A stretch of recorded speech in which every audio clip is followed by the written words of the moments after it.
आज Doubtnut app download करें। Doubtnut पर अपने सभी गणित, रसायन विज्ञान, भौतिक विज्ञान और जीव विज्ञान के डाउट्स का करो सफाया।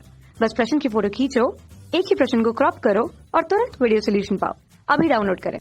हेलो फ्रेंड्स, हमारा प्रश्न है तंत्रिका की संरचना का चित्र के माध्यम से समझाइए। हाइपोथैलेमस तथा पीयूष ग्रंथि के महत्व को समझाइए। ठीक है, तो हमें क्या करनी है, जो तंत्रिका की एक संरचना बनानी है उसको समझाना है, फिर हाइपोथैलेमस तथा पीयूष ग्रंथि के महत्व को बताना है। तो पहले चित्र देख लेते हैं, फिर समझते हैं। तो यह है चित्र। ठीक है, जो तंत्र का जिससे कि जो निर्माण होता है वह कोशिका और न्यूरॉन्स द्वारा होता है। ठीक है, तो जैसे कि जो तंत्रिका तंत्र रहता है उसको 3 भागों से मिलकर वह बनी रहती है। एक होता है सोमा, या फिर क्या कहते हैं उसे, सोमा, या फिर उसे कहते हैं कोशिका, कोशिका काय। ठीक है, दूसरा जो भाग होता है वह होता है द्रुमाक्ष। क्या होता है दूसरा जो भाग है वह है द्रुमाक्ष। तथा जो तीसरा जो भाग है, क्या है जो तीसरा जो भाग है वह है तंत्रिकाक्ष। क्या है तीसरा भाग है तंत्रिकाक्ष।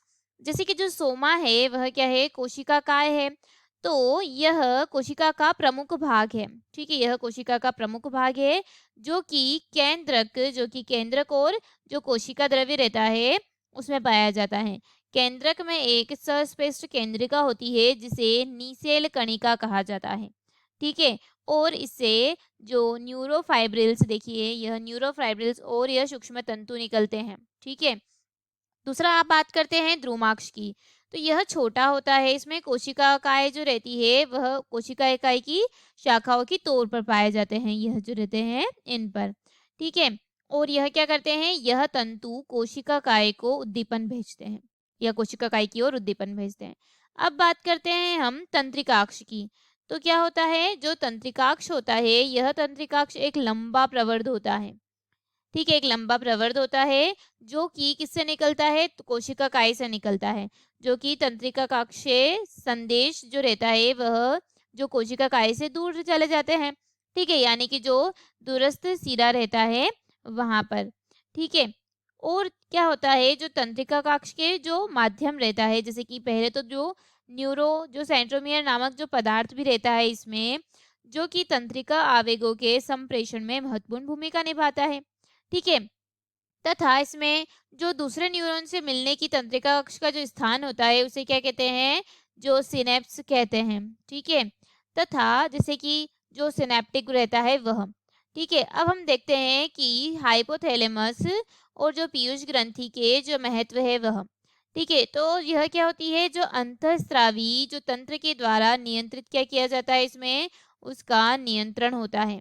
जो हाइपोथैलेमस उसमें महत्वपूर्ण भूमिका निभाता है। जो हाइपोथैलेमस रहता है वह क्या करता है, महत्वपूर्ण भूमिका निभाता है, क्योंकि जो हाइपोथैलेमस रहता है वह मस्तिष्क के जो हाइपोथैलेमस रहता है वह मस्तिष्क के जो विभिन्न क्षेत्र होते हैं उन विभिन्न क्षेत्रों में सूचना को एकत्रित कर, जो विभिन्न क्षेत्र होते हैं उनमें सूचना को एकत्रित करता है। ठीक है, सूचना को क्या करता है, सूचना को एकत्रित करता है और विभिन्न जो स्राव रहते हैं तथा जो तंत्रिका जो पीयूष ग्रंथि रहती है उस तक पहुंचाता है।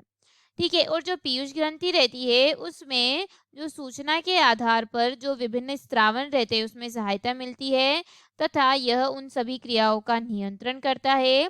और ये जो ग्रंथियां रहती है यह पीयूष ग्रंथि के निर्देश के अनुसार विभिन्न विभिन्न जो हार्मोन रहते हैं, क्या होते हैं, विभिन्न हार्मोन रहते हैं, उन विभिन्न हार्मोन का स्त्रावण होता है।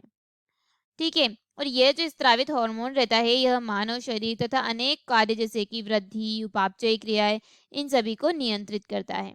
ठीक है, जो हार्मोन रहता है वह लक्ष्य ऊतक तथा उसमें विशिष्ट विशिष्ट जो प्रोटीन रहता है उन सभी से भी मिलकर बना होता है। ठीक है, तो हमारा उत्तर यही समाप्त होता है। आशा है कि आपको इस प्रश्न का उत्तर समझ आया हो। वीडियो को देखने के लिए धन्यवाद। कक्षा 6 से 12वीं से लेकर नीट, IIT, JEE वो एडवांस के लेवल तक 1 करोड़ से ज्यादा छात्रों का भरोसा। आज ही डाउनलोड करें डाउटनेट ऐप या व्हाट्सएप करें अपने सारे डाउट्स 8400 400 400 पर।